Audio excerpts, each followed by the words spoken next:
Okay, everybody, let's get ready. The playoffs are finally here. Meta Madness, ladies and gentlemen. Our first match today, Team Mascarade against Team Xrayy, another best of 3 series. We made it through the group stage. 13 heroes were pre-banned in the group stage, and we kinda topped it off with a few more, because now that we're heading into the main event, into the quarterfinals, we have 23 heroes pre-banned. You can see all of them down here.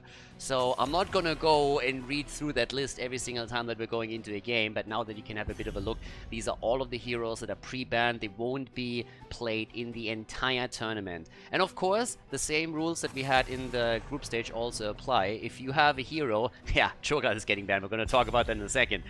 If you see a hero in any map, for example, the 10 that are getting played in game number 1, they won't be allowed to be picked anymore for game number 2 either, and so on and so forth. So we are ending up with an insane amount of banned heroes. And you might ask yourself, well, why exactly is Cho'Gath all of a sudden banned? One of the reasons why Cho'Gath is banned is that a lot of the heroes that were banned out are direct counters to him. Leo, for example, got eliminated, a couple of others, now Tychus gets banned from Team Xrayy, so you gotta be a little bit careful with that Cho'Gath over there, especially since the main tanks have been pretty much wrecked with the remaining bans too. So Garrosh got now additionally banned. We had a ban also on ETC. We are gonna have a bit of a problem on that main tank pool, so there's a lot of that happening. Now, there's a little bit of a sad news as we're heading into this, and we have Rexa actually also, now that I think about it, I have to make sure that I keep track of the bans here, because players are kind of relying on me to keep track. But yeah, the one thing that I wanted to point out is that we have Mopsio playing, and if you guys paid a bit attention to the group stage, then you know already, like, hey, wait a second, didn't they play with Swamgorota? What exactly happened there? Pretty easily explained, honestly. The problem is that we had a couple of conflicts. Swamgorota had to work, unfortunately. We tried to push the map and put it to a different time, but the other teams also had other obligations today, so it wasn't really easy to make that happen. Therefore, at the end of the day, we decided that the team will play with a sub-player, and Xray's team chose Mopsio to play with them. So that's why we have Mopsio now playing for Team Xrayy. Of course, I assume that if they make it to tomorrow's matches, when we have the semifinals, the grand final, the third place decider, that then Swamgorota is going to jump in again, but again, we don't know. Either way, for today, we got Mopsio in, but let's see what's going to happen here. We got Uther already picked together with Sonya, so that's already interesting. We have Cascon and Deckard Kane. Again, it's getting wild. With 23 pre-banned heroes, you're looking at a setup that is just getting out of hand in game 1 already. But yeah, I absolutely love it. Vala getting banned. Okay, no love for my girl over here. But we still need to look at those main tanks. And as I keep saying, when we're heading into a third map, main tanks will become a bit of a rare commodity. So you gotta be careful on that one. Should be really a fun match. Especially if it should head into the third map here. Now keep in mind, Team Mascarade, they came in as the Muradin and Kathas. Yay!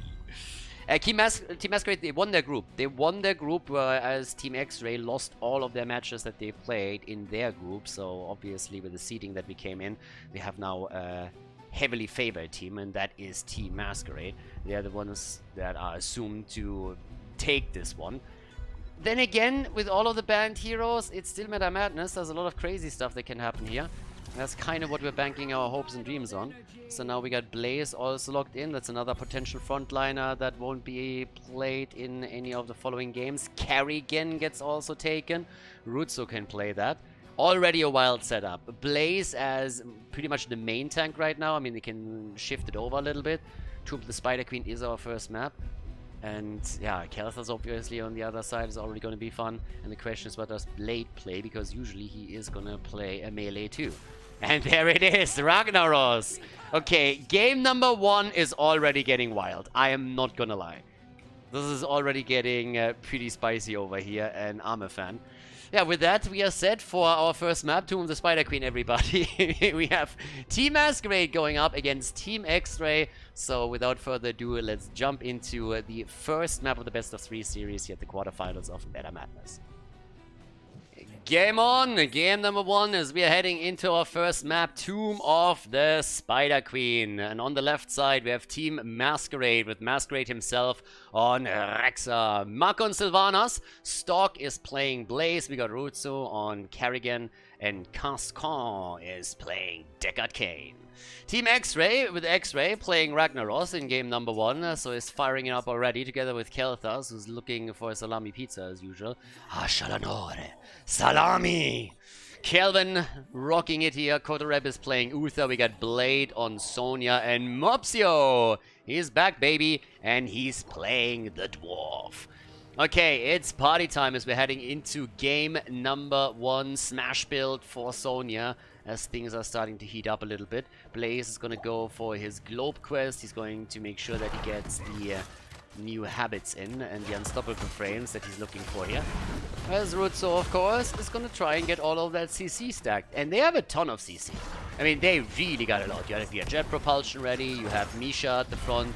You can use Kerrigan to follow up on any of that. And then even Deckard Cain, who can also have a huge impact on it. So it is gonna be quite a fun one, I'd say. Now down to the bottom of the map, that's where we have Blade currently holding this all on his own. Everybody's of course rotating now slowly, especially the blue team. They have a Kerrigan composition, so in an ideal world they would like to roam the lanes and try and get a few kills.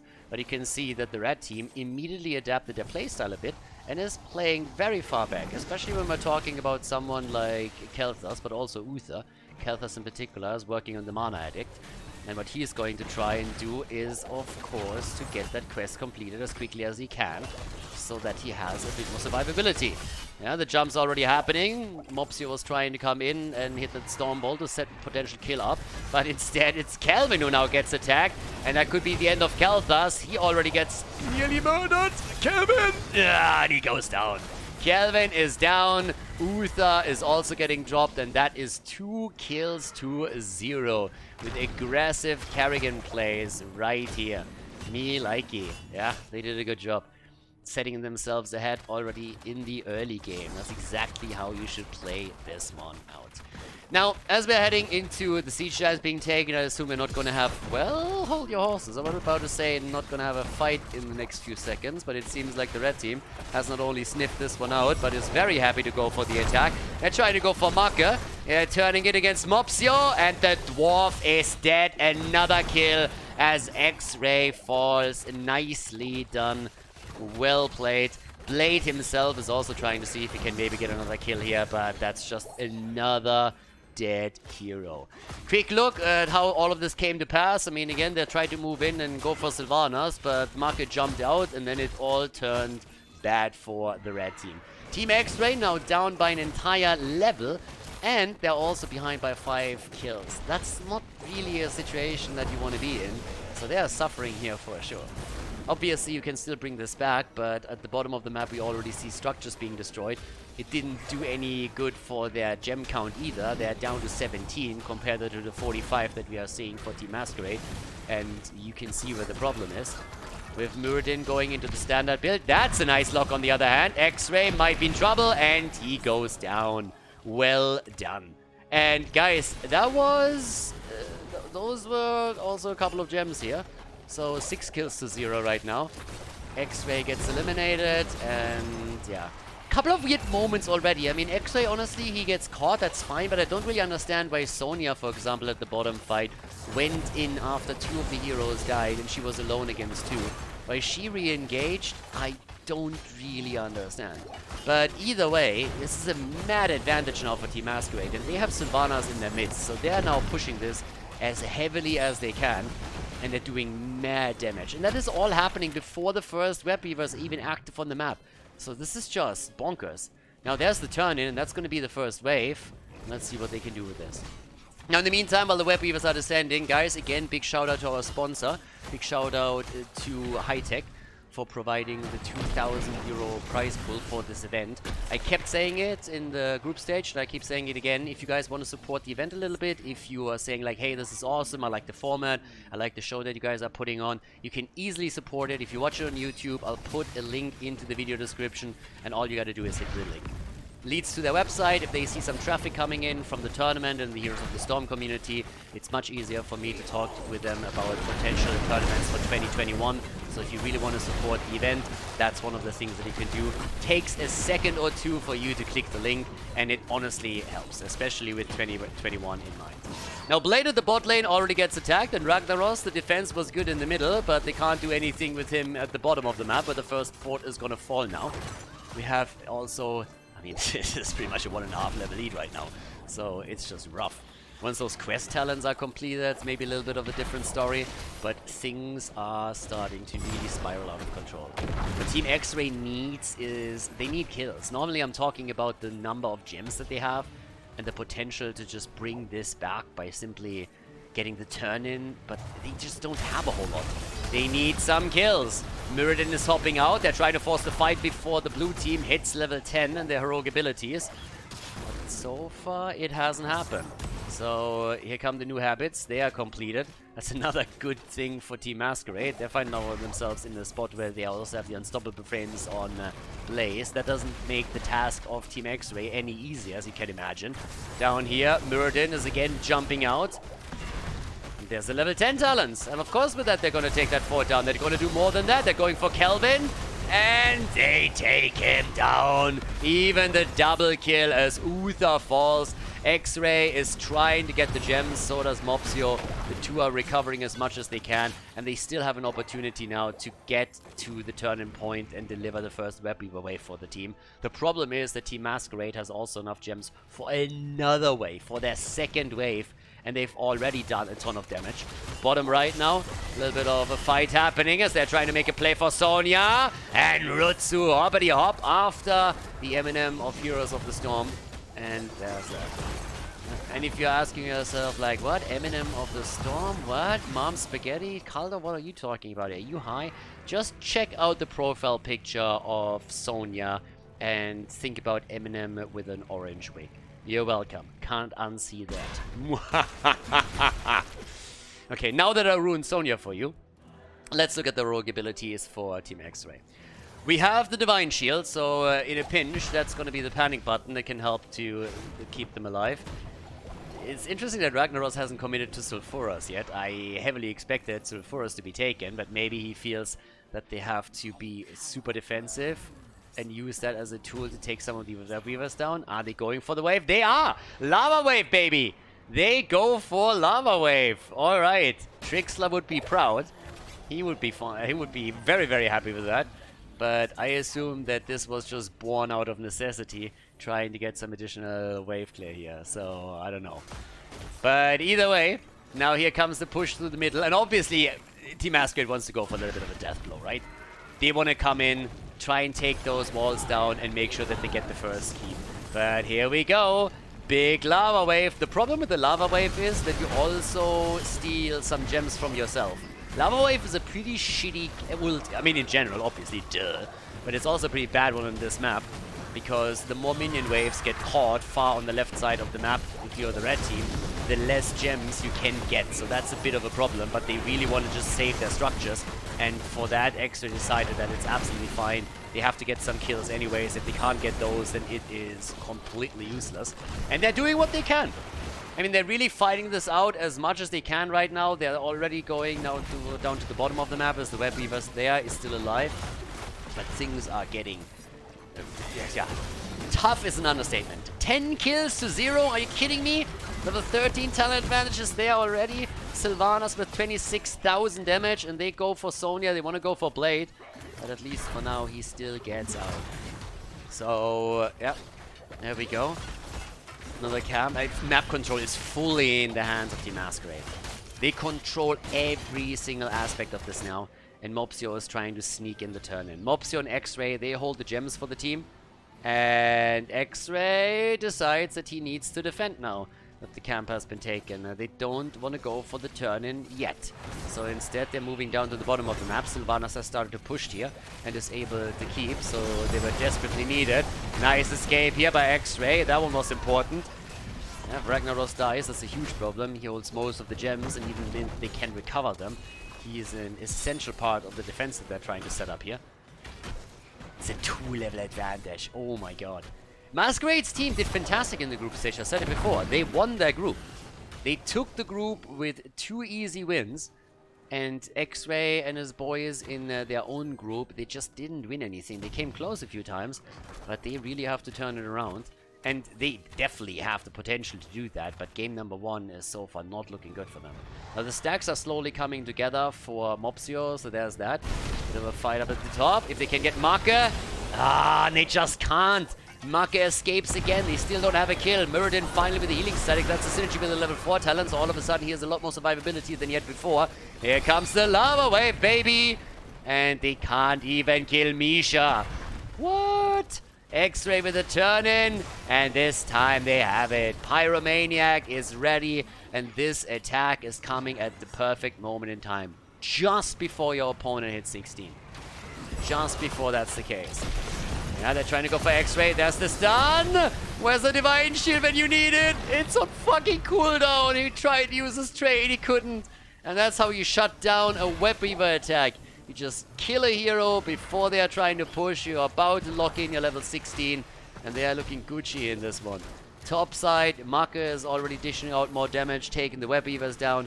Rest of the team is busy as well. The only thing that Team Xrayy just bought themselves is a bit of breathing room, and not a lot of that either. Blade on his little pony is still riding around here. Yeah, they can maybe collapse onto Kerrigan. Stormbolt misses, but Kerrigan, finally, there's the kill. They got a kill, baby. They got a kill. Yep. Applause. And Ragnaros is back. They're trying to go for another one, but they lose Sonya. Can they get a second one? It doesn't look like it. It looks like they're all gonna die. No, Tim. Blaze gets out with 200 HP. Uther is still alive somehow, and Xrayy is trying to follow up with some extra damage to maybe lock a Kinnan after all, but he moves too far out, and now he's in trouble. The Divine Shield keeps him in play. They're trying to go for the old man. Ragnaros is bullying the elderly right now, but he just can't get the kill. Yeah, level 16 talents really helping here. Now we have 13 kills to 2. I mean, baby steps, right? Baby steps into the right direction. And let's point out one of the most important things. They haven't lost a keep yet.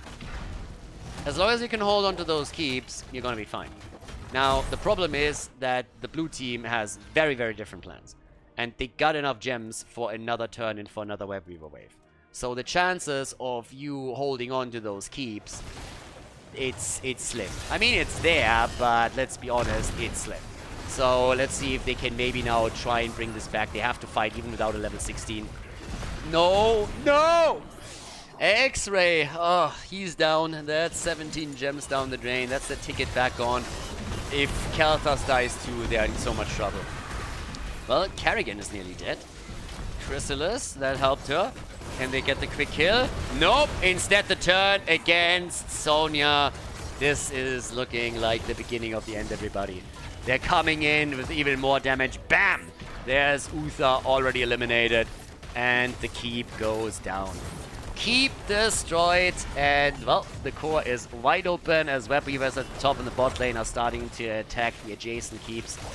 But this is really, really rough. Rough opening into the Meta Madness playoffs for Team Xrayy. They're losing Mopsio on Muradin. The shields on the core, they are falling as we speak. And this is just not looking pretty. The 16 talents are not going to help them anymore either. This is game. Kalthas is down. 59,000 damage from Sylvanas. GG, Team Mascarade with a 1-0 lead in the best of 3.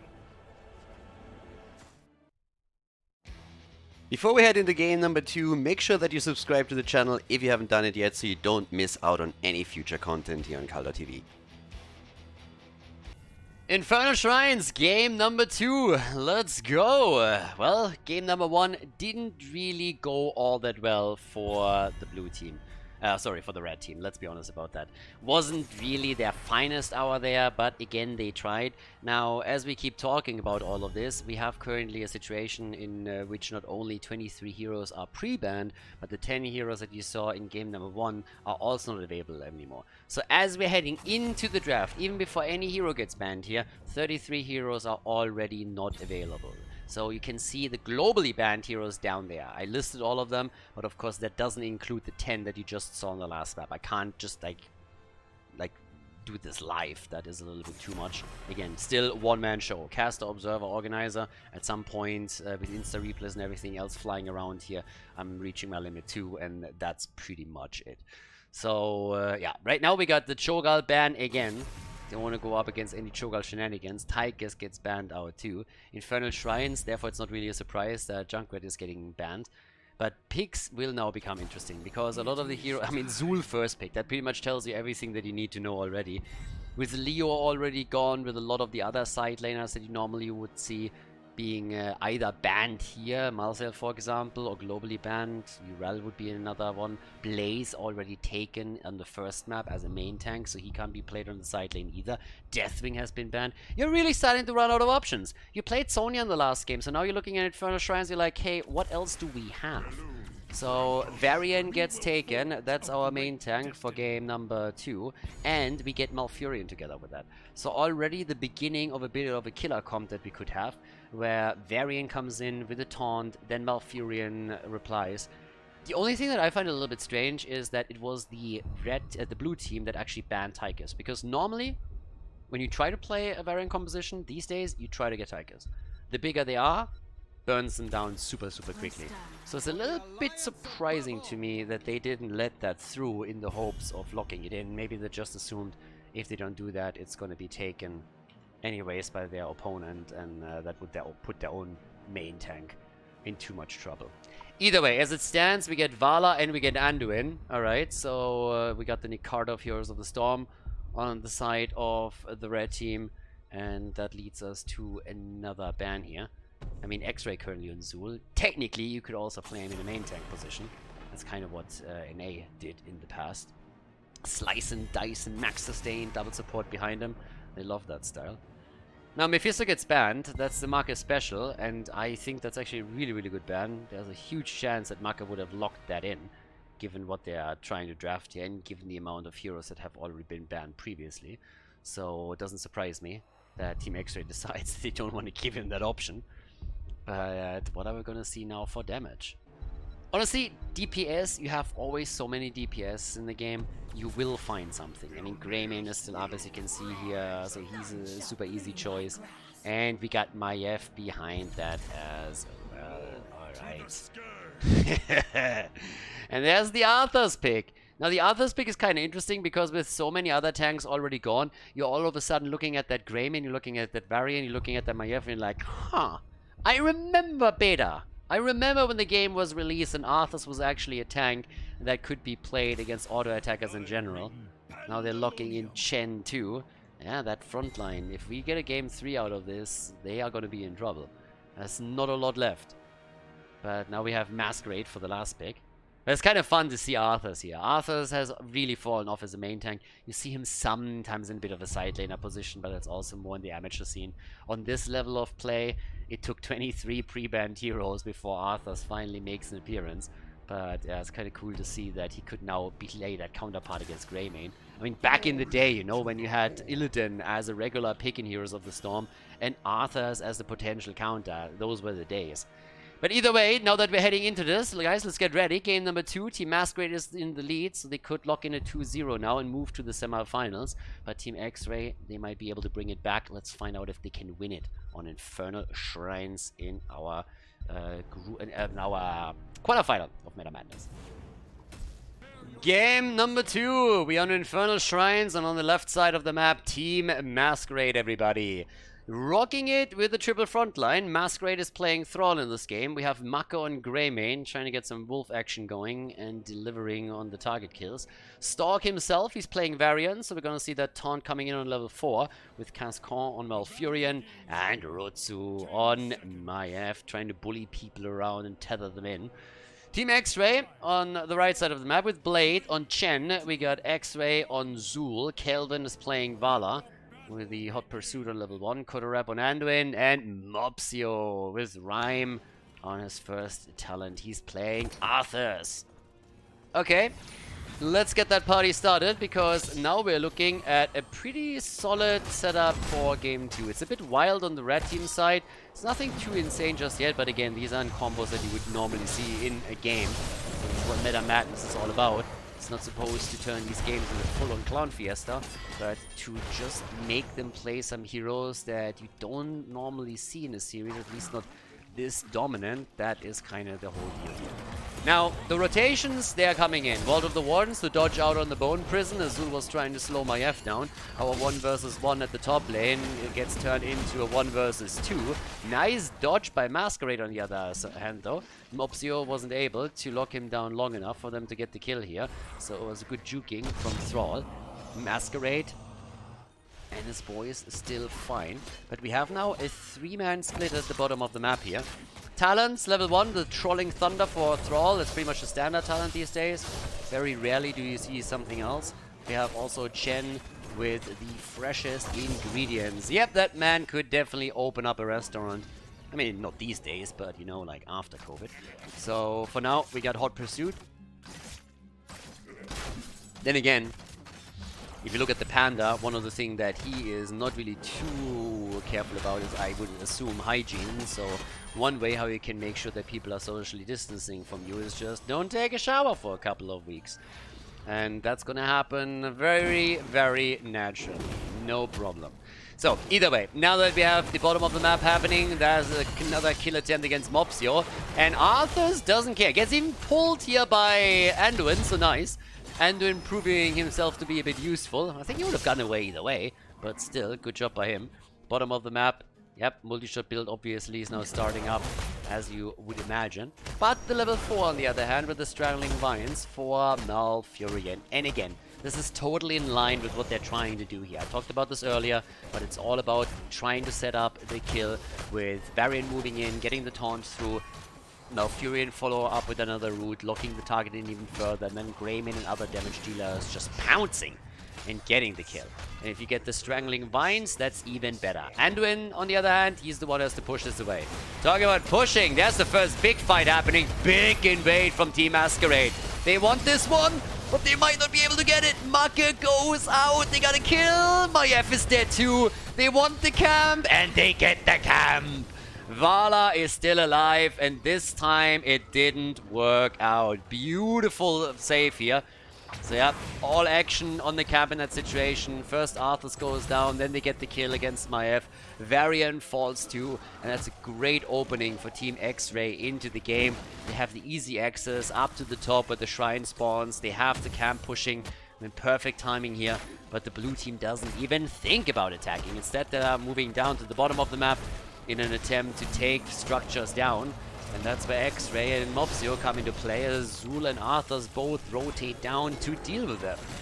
Yep, here we go. Top side though, that's where we have the push coming in. Also, we have on level 4 the Icy Talons. Now, Rune Tap, yes or no?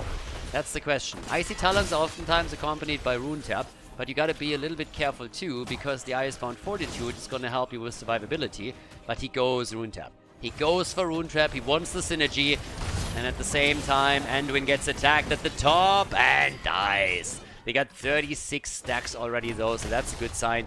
Maka, oh my god, they nearly took him down here. Arthas can be brutal in these situations. Once that he really has you in the Frozen Tempest, he can lock you down hard. Either way, the fight at the top isn't quite over yet. They try to go for Blade, but he is gonna make it out. Yep, that fat panda is drinking again, and he is gonna survive because of it. 2 kills against 2. Still, Punisher's up for grabs. Mopsio comes in. They need 4 more stacks, and that shouldn't be a problem. Reducing it down to 3, but they need to also keep their front line alive, and that's what they're doing with the help of Anduin here once again. You want the kill? Anduin comes in and helps killing his father. That is an ungrateful bastard of a son if I've ever seen one, seriously. He raised you, you motherfucker. He raised you. That's how you repay him? That's what you call love? Seriously? You come in and you backstab him? Not that I expected anything else from you, Anduin. You whiny little... Ugh. But still, killing your own father? How could you? How could you? Yeah, but trying to save the Lich King. Didn't work though, did it now? Alright, so a little bit of damage done. They got the fountain down, that's important. The wall was also destroyed here. Varian is trying to get revenge for the earlier death, but didn't really work. Alright. Level 10 abilities, that's the next one on the agenda. Xrayy has taken the camp at the bottom of the map, so they get some additional clear here too. Me likey. And there's the kill! Alright. Slicing and dicing, baby. Yeah, get that scythe into play, and the wolf is down. That's you go hunting. Rifles and all that shit. No. Look at Xrayy. Give me a scythe and I'm gonna hunt that wolf down. Totally fine. Totally fine. Alright, so now we got the top cake players again, since Chen committed to the barrel. Earthquake is in. More or less the ults that you would expect. Anduin, ooh, goes for the light bomb. Alright, I could have seen him go for the bubble here. Considering that he needs to keep every target alive that gets taunted. Bubble would have been a good one too. But if they want to come in with a big fat panda and then just like get the light bomb on it too, that could honestly be a huge problem as well. So, yep, that's another one. But again, either way, at the bottom of the map, Xrayy is already starting to push a little bit more. Okay, top side, that's where we still have Chen sitting tight. 4 kills against 4. And someone is ready for a trap, baby. Chinese bush meta right here. God, I miss those Chinese teams of old. It's like, seriously. The old school teams, oh, they were so good. Aggressive, 6 days to Sunday. They didn't care. They just brawled. Down a talent, down a hero. Who cares? Let's fight. And here a bit of an attempt to collapse onto Xrayy, but that didn't happen either. They were trying to set something up, but they just couldn't. And another camp gets now taken all up at the top right. So let's go. Towards the top left though, obviously they're trying to guard their camp.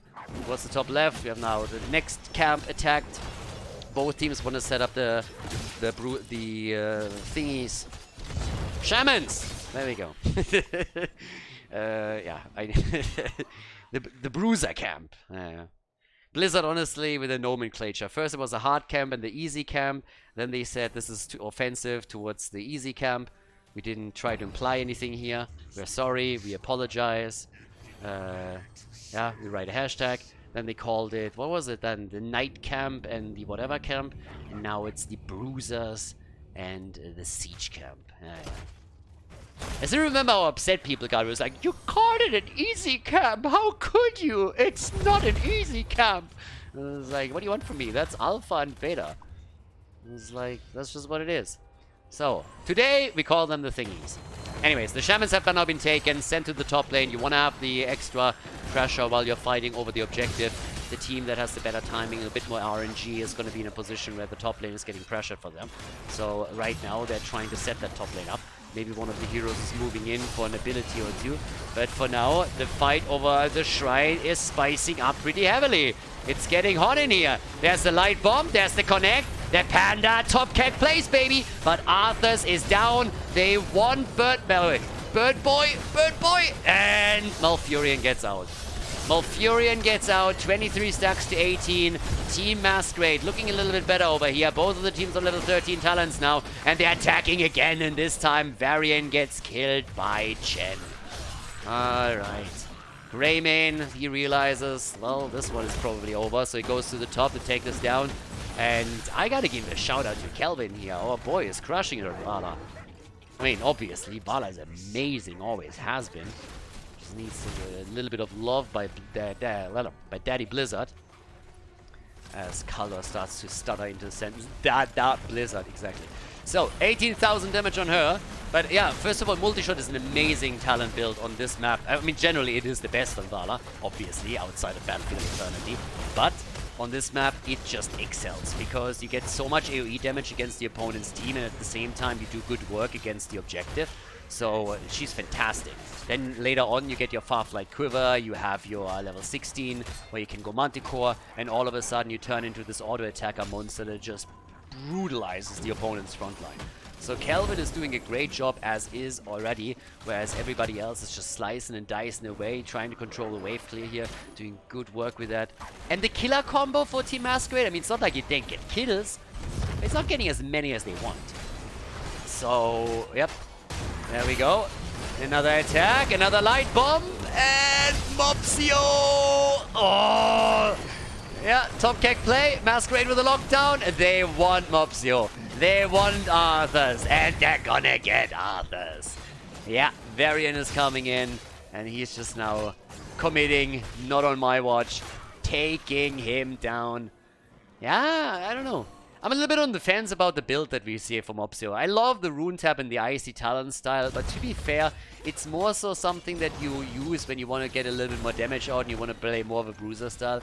If you're playing as the main tank and you're trying to make sure that you have survivability, other talents are just better. Icebound Fortitude, maybe even a bit of a Death Coil spec could work for you, but either way, right now, he's getting a bit bullied at the front because of that. And honestly, against Greymane and Varian and Thrall, I think a level 4 switch would also have been kind of nice to control them a little bit more. As it stands, it's still a very even experience. And Mascarade could be in trouble. Anduin is down, and Mascarade just simply walks away from it. Simply walks away from it. It's like, nah, I don't want to. I don't want to, boys. So, yep.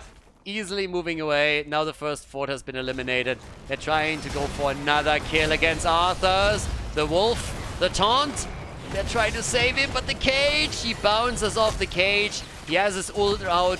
Mopsio keeping himself barely alive as Vala commits to the strafe and pushes everybody back.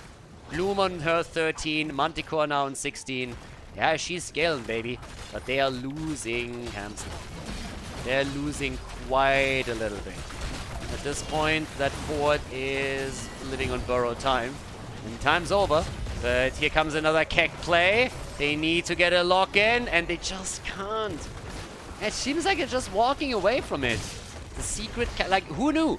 Secret counter to Atanis, secret counter to the Purifying Beam. We all know that's walking away. Don't tell anybody. But hey, just walk away from that shit and it doesn't do anything. But walking away from the keg, that just feels bad. We need the old school keg back. Blizzard, you made Wandering Keg just so much more You should have really committed to it. One of the best ults. If you want to see some top keg plays, you might see him in this game. But well, either way, now that both teams have the level 16 talent, the next shrine is activating.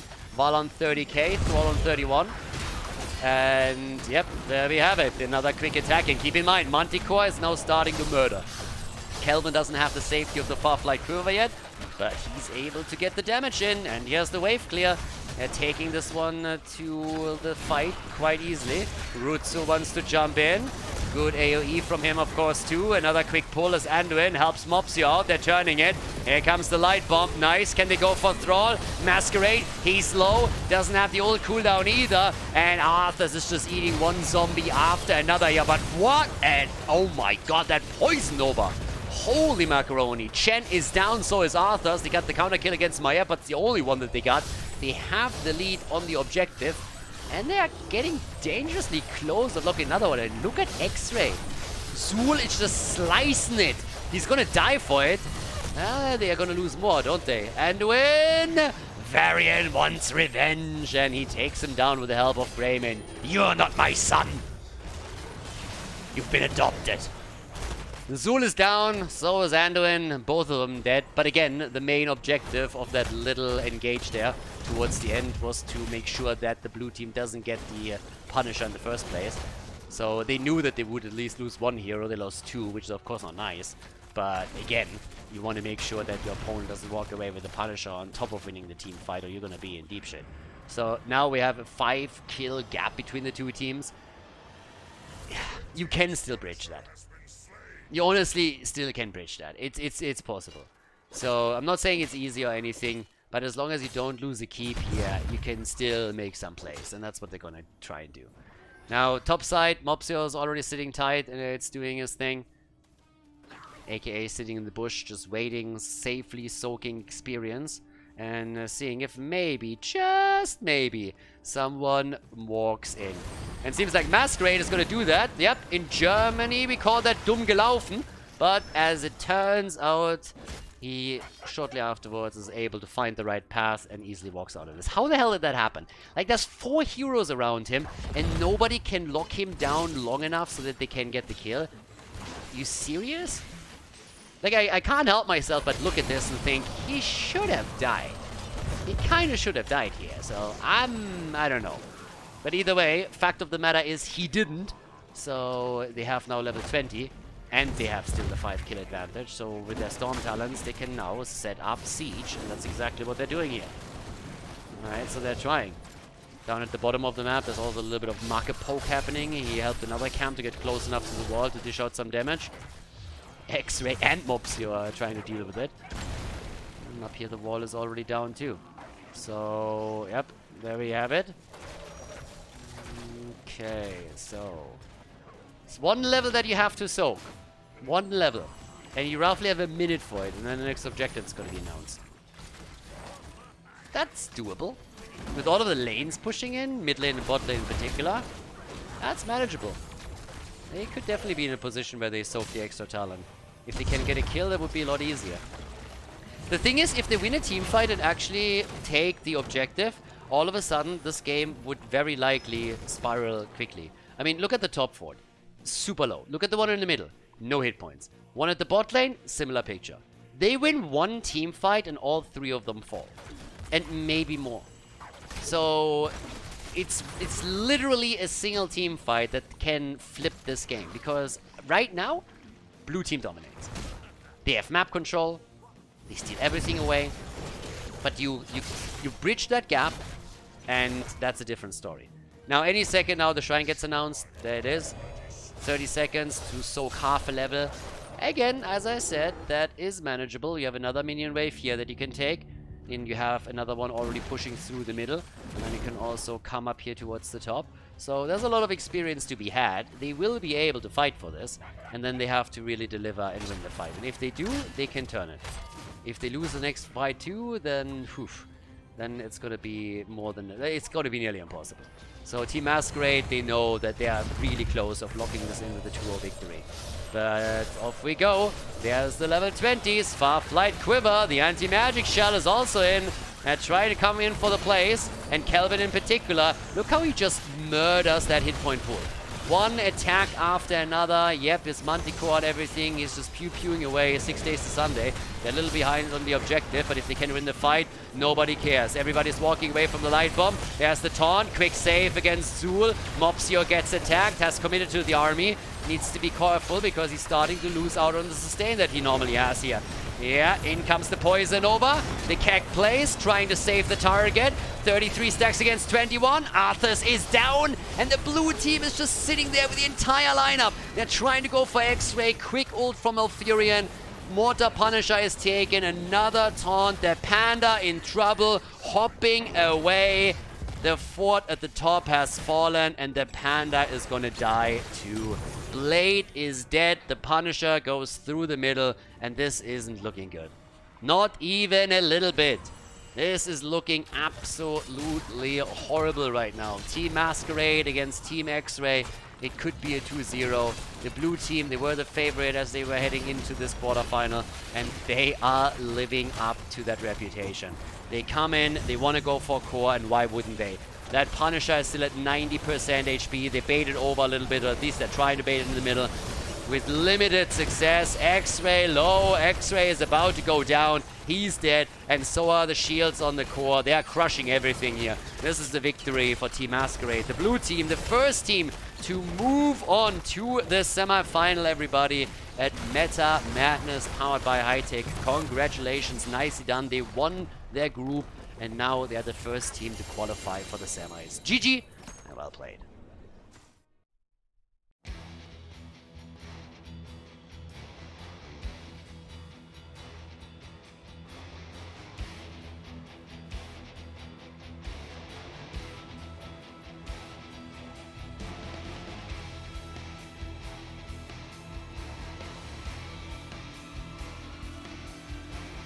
Thank you everybody for watching the video today. I hope that you enjoyed the show and the commentary.